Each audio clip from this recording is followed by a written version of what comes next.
I, 36 male, have a long-time friend, 34 female, who I live about 4 blocks from. We've always been very close. I met this friend and her husband in college while they were dating, and I was in a long-distance relationship. I was a groomsman in their wedding, and I'm the godfather of both their boys and was asked to be before both were born. Unfortunately, her husband passed away 3 years ago after a 9-month battle with cancer, during which she was his full-time caretaker. I was always very close with her husband, and since I lived close by, I would go over and help as much as I could, be it cooking, cleaning, taking the kids out to do things, yard work and maintenance around the house, especially as he declined and required round-the-clock care. After he passed, I continued to help my friend and her kids, and I spent a lot of time with her kids, now tween boys.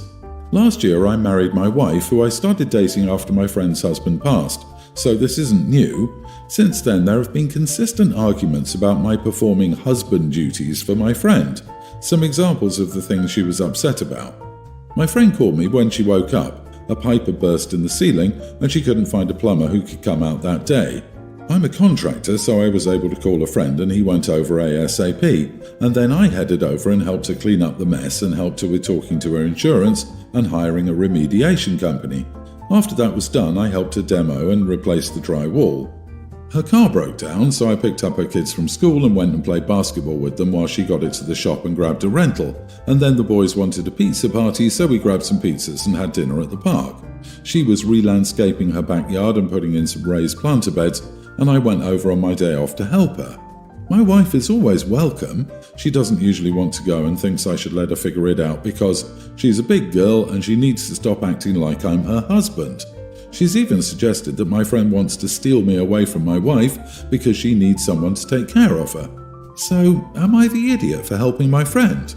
You are the idiot. It's one thing to help a friend when needed, but you seem to have a second family with this woman and her children. The fact that your wife is invited to see the 4 of you being a family when she's the outsider doesn't make it any better. You've shown no acceptance of any type of compromise or any validation whatsoever of your wife's feelings. You simply came here for validation that you're right and she's wrong. That says to me that you value your second family over her. But you don't understand, these are his godkids, they need him. She needs him. Jeez. Your wife is not a priority to you and it's sad. You've wasted both her time and yours when it's obvious you'd prefer playing happy family with your friend and her boys. I agree. A part of me thinks that your wife may suspect that perhaps you and your friend would have ended up together if it weren't for her late husband. I suspect it's also because all these favours are getting in the way of her plans with you, and maybe she felt that she had to do something you would have done had it not been for the emergency. Kind of like where is he when I needed him situation. OP says he spends several hours a week with the other family. That time comes from the free time he would normally spend with his live-in wife. He is the substitute husband for the other woman. Eventually, the odds are they will have intimacy. Is it guaranteed? No, but they are human. And for some reason, if a disaster hit their town, I fully believe OP would rush toward his friend's house to check on her first, and then tell his wife he had to make sure the boys were okay before he had time to check on her. Honestly, divorce your wife. She's not your priority. You already have a family. Hope you and your late bestie's wife are happy together, and I hope your wife finds a husband who puts her first. I, 29 female, was supposed to pick up my niece, Sophie, pre-tween from elementary school and spend a day with her. It was all mentioned before to the school and I've picked her up a few times before. Sophie was running towards me, but unfortunately she tripped and fell down. Her knee was bruised and she started crying like crazy. I took her to the nurse's office immediately. The nurse was in her early 20s and helped Sophie clean up her wound and dressing. I tell my niece a lot about my line of work, so she asked if she was going to need stitches, if so, how many and what kind, etc. The nurse was impressed. She showed Sophie a few items of equipment she had and asked if Sophie wanted to be a nurse like her. Sophie said no, she wanted to be a doctor like her aunt, aka me. The nurse got a bit upset and asked me why I didn't say anything about this. I was honestly confused. I was like, why would I need to even mention it? I even threw in a compliment saying she was quite good at her job and I enjoyed witnessing a professional at work. She said I was being too generous with my comments. I told her I was being honest and thanked her for taking care of Sophie's knee. Right when Sophie and I were leaving, she said she'd never been able to guess my line of work correctly because I look better than most of my colleagues. I thanked her again and said I appreciated her help. She said I still owed her for not telling her my job and that it felt like I was testing her or deliberately trying to see how she was doing. I apologized and said that was not what I meant, and that I knew she could do her job well. She said maybe I could find a way to make it up to her properly, and I was like, sure, but Sophie and I need to go now. I don't know if I was rude, but this had me thinking. Should I have told her about my job? She was hitting on you and all you said was thank you? You are absolutely not the idiot, but 100% oblivious to her flirting with you, lol. Poor Sophie is going to have to take one for the team and go down again so you can meet the nurse again. Plot twist, that's why Sophie tripped in the first place. I relate so much. 6 years ago I was hanging out with a colleague outside of work more often. We'd sometimes just hang around talking for an hour or so after work, or we'd go have dinner together at a nearby restaurant and talk about everything and anything, including our childhoods, our hopes and dreams for the future, how many children we'd like to have, etc. I really enjoyed it. I thought it was a bit weird my colleague chose to hang out with me so much. I mean, why me? But I figured they were somewhat new in town and didn't know many people, so they were lonely and my company was better than being alone. I was so shocked the first time he tentatively reached out to hold my hand, when we were hanging out at his place eating pizza. So many dots connected in my mind at lightning speed. The possibility of him ever being interested in me had just been so far off my radar. Anyway, we're married now. Anyway, she was definitely flirting with you. This is hilarious. I hope you'll update us, especially if you decide to go out with her. Update? I can certainly see it now. Honestly, this is embarrassing. Well, I am in fact bi, single, and she stands a chance. I'd like to thank everyone for their lovely comments and for making me realise what was happening this whole time. I'll post an update if anything interesting happens. Thanks again. Yesterday I was exhausted. I'm 3 weeks from my due date, but my maternity leave doesn't start for another week. So I came and sat down on the couch and didn't want to get up for any reason. My son, pre-tween, asked me to play with him, but I said I had no energy. He asked if I was hungry, and truthfully I was, so I said yes, but I was too tired to cook. My son offered to make me something to eat. I thanked him and told him to ask my husband to watch him in the kitchen because he's too young to use kitchen appliances on his own. He came back with my stepson, a young teen, saying that my husband was busy and asked if his stepbrother could supervise him instead. I said, okay. My stepson asked if I was sick and I said I was just run down but would be okay. They made me some veggies and rice. I'm still determining how much each kid did, and I thought all was well. I felt much better after eating and was able to clean the kitchen. That night my husband asked me why I asked his son to make me something to eat. I said I didn't, he was just watching my son.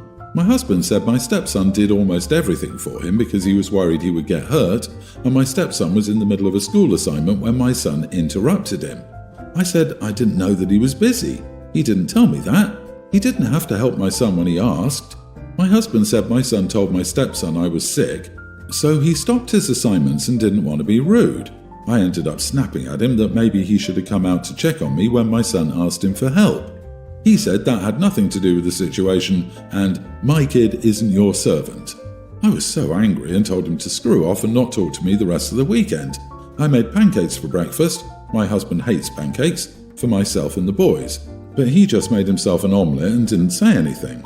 The thing is, my stepson must have said something to him or he wouldn't have even known they cooked for me. So my stepson must honestly feel wronged. Am I crazy? Was I unreasonable to let my son ask my stepson for help? I feel like I'm in the Twilight Zone. Not the idiot. I can understand why your youngest son said you were sick. He probably thought you being run down and exhausted was you feeling unwell. I'd recommend talking to your stepson, letting him know that you found out he did almost all the cooking and thank him for helping you when you needed it. Let him know he is appreciated and make sure he's okay. The husband wants this pre-tween to be able to pick apart the nuances of an adult saying they're run down from responsibilities versus I am sick due to an illness. It's a child. They see their parents unwell, so all they can assume is that they're sick. The real kicker is that the young son most likely told Dad that Mom was sick, and Dad never once bothered to check on his very pregnant wife until after dinner was made and eaten. Props to the young teen for caring enough about his stepmom that he helped out. The husband is a complete idiot that is covered in dingleberries. OP is not the idiot and the kids are angels. Well, he's already too busy to check on his potentially ill wife, so why the heck would he care when the baby's born? OP, your husband is trash. I'm sorry you're about to have that man's child. If your husband, the man who got you pregnant, was so damn concerned about his teen having his homework interrupted, then your husband could have taken a few minutes to make you a damned omelette or something, because it sounds like he can prepare food for himself. My parents had a daughter before me, Summer. She was born and made it only to 5 weeks. I was born 2 years later, and her memory was very strong throughout my life. My parents weren't great parents to me because they were still in heavy grief, and it made our relationship complicated. I remember they cried on her birthday every year, and they also cried on most of mine, and she was mentioned at every celebration. I remember wanting to hear more about her for a while, but at some point all the mentions of her were too much. It felt suffocating and I felt less important. When they'd meet new people, Summer was the child they mentioned first and the one they talked most about. Someone would ask what grade I was in or how old I was, and they'd say Summer would be in 4th grade or Summer would have been 13 today. When I graduated high school, I asked my parents not to mention Summer during the celebration. We had a dinner with family and a couple of my friends, but not a full-blown party, and they were so angry at me for wanting Summer forgotten. I took some time from them in college but was racked with guilt, and we ended up back in touch. I got married to my husband Cale last year, and now we're expecting a girl. My parents brought up how amazing it would be for us to name our daughter Summer, and my husband was 100% on board. He pretty much agreed before I had a chance to react. When I did talk to him, he was shocked I had any doubts and was ready to go full steam ahead. I told him I wanted our daughter to have her own name, and I didn't want her to carry the weight of the Summer who never got the chance to grow up and was all her grandparents really wanted to talk about. He said he understood, but think of how loved our daughter would feel. And he knows I think Summer is a beautiful name because I do. But the history. I told my parents I wanted my daughter to have her own name, and they cried. They didn't really comment. Then they asked if I was going to change my mind. This was a few days after, and I said no. But then my parents and husband were talking and wanted to try and change my mind. They brought a list of pros to me on why our daughter should be Summer, and I told them I disagreed with the list. They argued back and told me Summer deserves to be honoured. I said my daughter deserves to live life as herself. Cale said she should still be able to, and the name isn't that uncommon that my sister would be the only person to think of. My parents told me to think of what my sister would want and how I love my sister and miss her every day. For some reason that broke me. I started to cry out of nowhere and told the 3 of them I did not want to name my daughter after a sister I never knew. I don't know what happened directly after I was so upset, but Cale and my parents think I was cruel to say it like that. Am I the idiot? This is all just so messed up on so many levels. OP, you are not the idiot. Your parents and apparently your husband are. So stand strong and do not put all that messed up baggage on your soon-to-be-born daughter.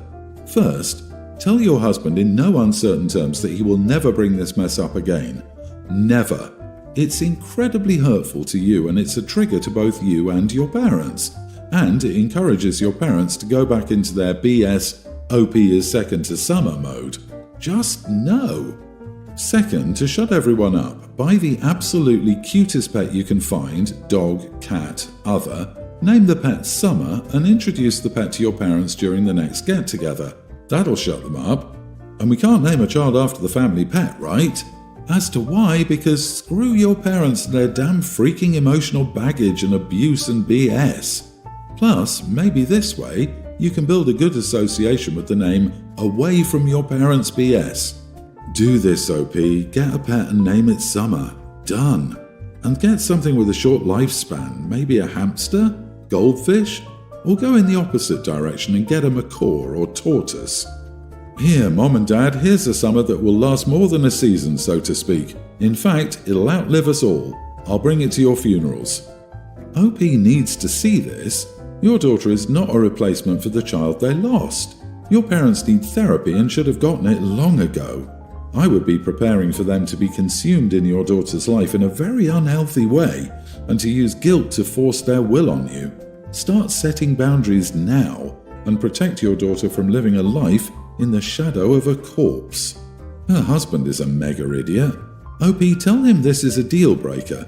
100%, and he has two options. Get on board with you and understand that there are huge amounts of baggage for this name, or you are out and have the birth without him, so you can make sure he doesn't try to put the name Summer on the birth certificate, because I have a feeling he will.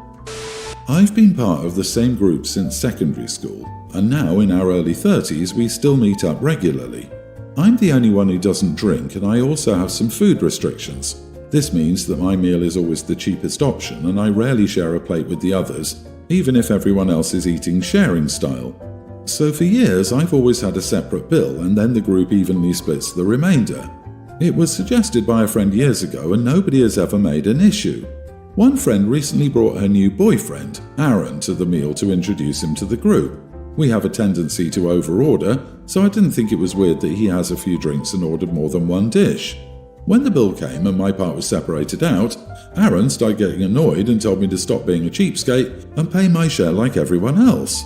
I tried to explain, but he just dug his heels in and got yelly and called me tight-fisted and selfish. I got flustered and paid my bill and left. Am I the idiot for still taking a separate bill even a decade later? Should I not be doing that? Not the idiot. Aaron was inappropriately inserting himself into a friend dynamic he knows nothing about. He was being a major idiot to someone he barely knows. Don't even bother wasting a thought on jerks like that. It sounds like this happened recently, but you should talk to your friend about it. Expect an apology from the boyfriend if you see his face again. Also, why didn't your longtime friends put him in his place? His girlfriend was trying to get him to be quiet, but he was literally standing up and yelling in the restaurant, so I just paid and walked out. My two closest friends came after me, but honestly, I ignored the group chat for the last day because the whole interaction made me feel awful. This whole blow-up could be his method of isolating your friend from her support group. Honestly, I would proceed as if she were in an abusive relationship. This means you should encourage everyone to let her know they support her no matter what, and that she can always talk to them, without telling her that she should leave him or implying he is abusive. Try to invite her to events without him, like girls' night or one-on-one, just to feel her out and share your concerns. His gross overreaction and willingness to create a scene with all her friends have likely embarrassed her greatly. An abuser will do this sort of thing. I know it was hurtful and embarrassing to you. You did nothing wrong, and just reading about it made my heart race. But I'm worried about your friend.